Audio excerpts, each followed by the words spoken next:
Hoggansi gandatti gale kun dhugaatti isaan hoggansa gootota. Ummanni keenya ganda isaa keessatti waan isaaf dhufe galee fi socho'ee bahee simatee waajjira yeroo gabaabaatti waajjira sirreessee bakka isaan jiraatan sirreessee karaa qabsiisuuf akkaataan inni itti deeme dhugaatti raajidha. Kun garuu tajaajila guutuu gandicha keessatti mirkaneessuudhaan inisheetivoota barbaadaman gandicha keessatti raawwachiisuudhaan misoomni akka si'oomu gochuudhaan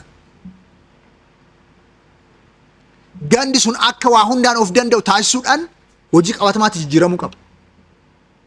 Ganda deemuun keenya qofti jijjiiraman fidu. Deemnee maal gochaa jirraadha?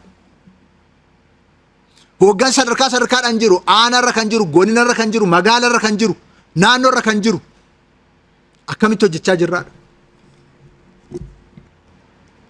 Akkuma kaleessa hoggannee tarra hoggannoo ta'e badhaadhina fiduu hin dandeenye. So namni of fooyyessee halkanii guyyaa ofirratti cinqamee waan itti kenname san irratti milkaa'ina maaliin fida jedhee of fooyyessaan deemu taanaan inni hogganaa miti. Hogganaa miti. Ba'aadha. Hogganaa jechuun ummata tokko iddoo tokko kaasee iddoo tokkoon kan ga'u. Qormaata jiru furmaata kan kennu. Dukkana keessatti ifa kan agarsiisu. Karaa kan agarsiisu.